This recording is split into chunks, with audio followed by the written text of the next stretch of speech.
So guess what? I just found eggs in my aquarium. My electric blue Acara spawned overnight. But will these eggs actually hatch? Stick around because we're going to find out.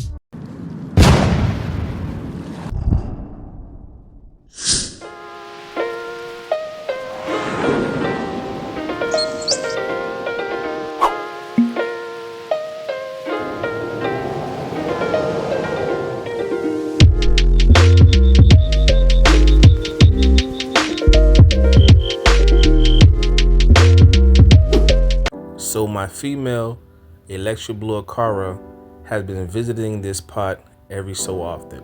For the whole week, I noticed that when I'm looking around the tank, I really can't find her because she's hiding in this pot.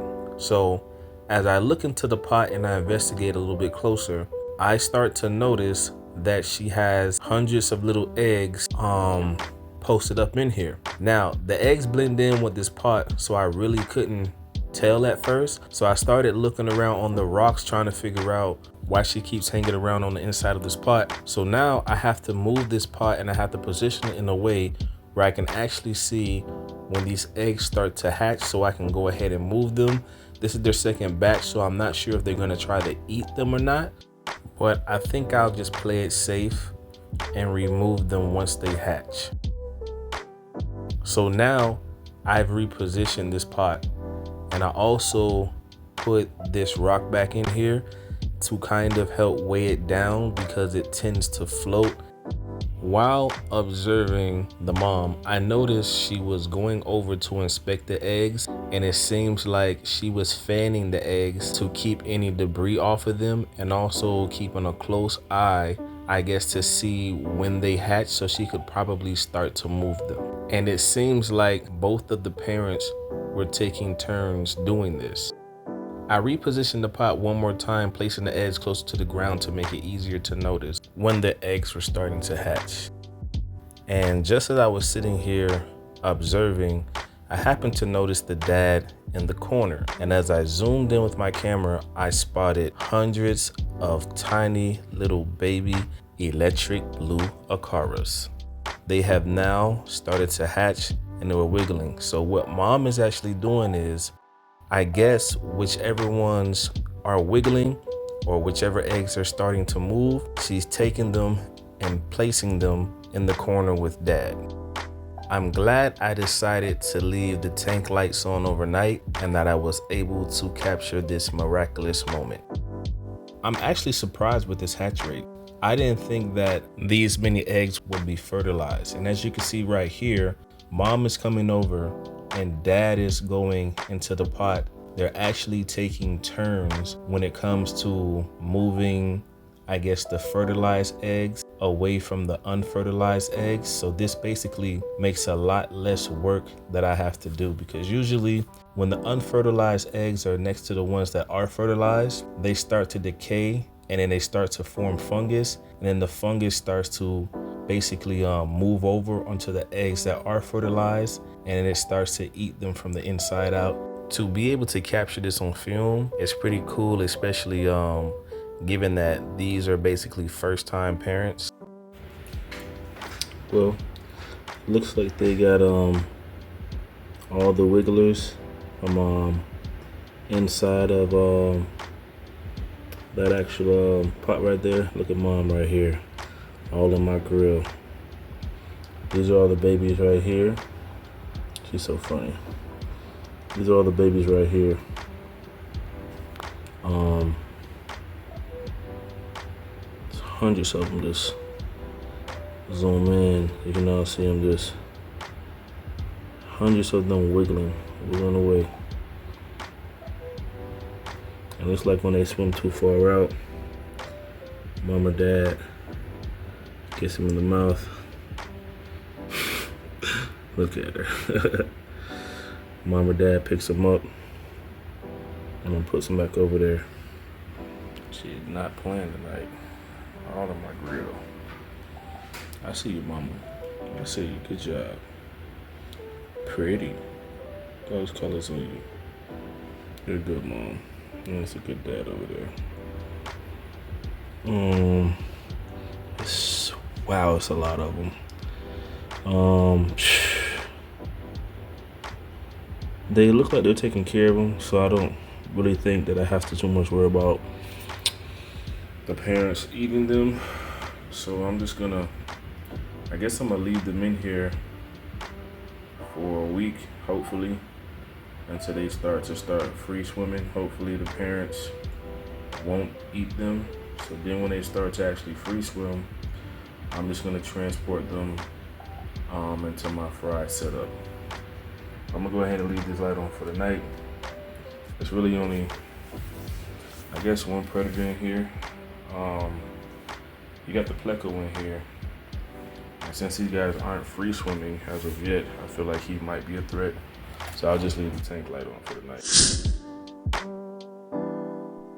I decided to siphon out the babies from the parents. I didn't want the parents to get overwhelmed and start to eat them, because I didn't want to take a chance of the parents possibly eating them, and there are a lot of them in here.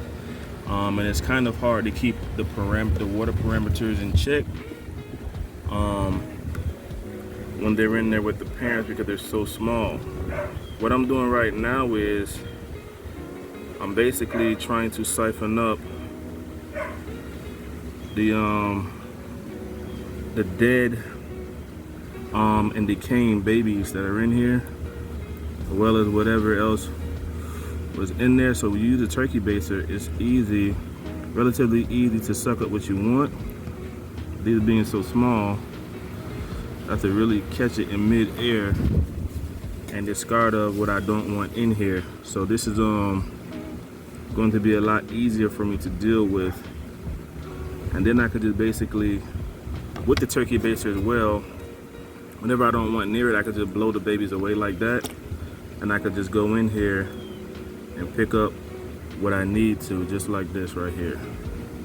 So these are picking up some infertile eggs and some other things that are trying to decay in this water column that are not going to be good for the babies.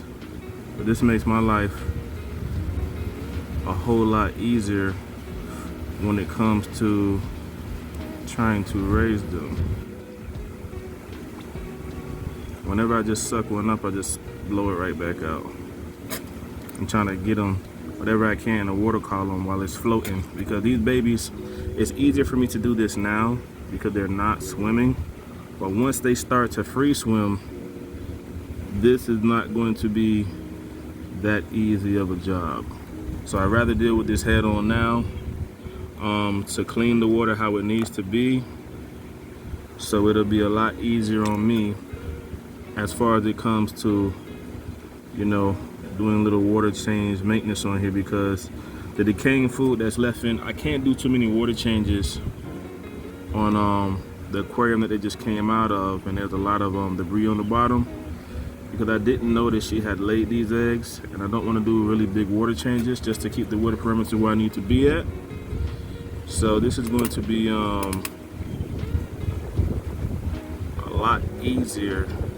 I mean, it's a little tedious, but this way I can also quickly discard any dead embryo or any, you know what I'm saying, any unfertilized eggs. The parents did a great job. Like, this hatch rate almost looks 100%.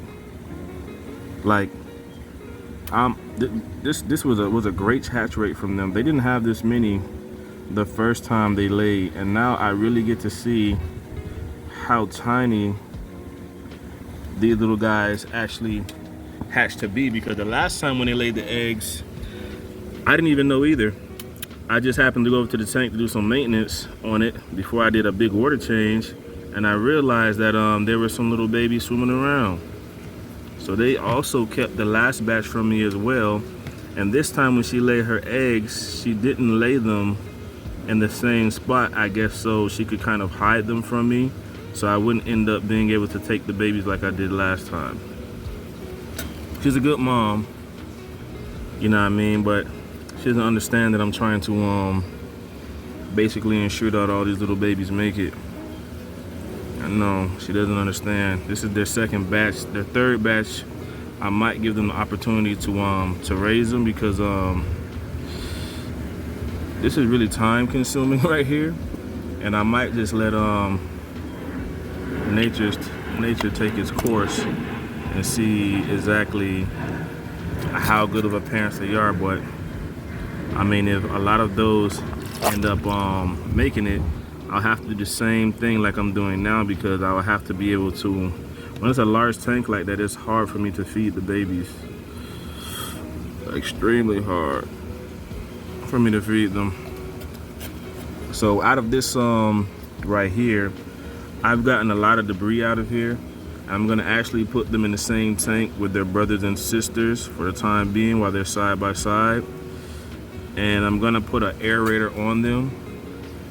I'm gonna split the aerator and in two, or yeah, what they're on right now, just so I can be able to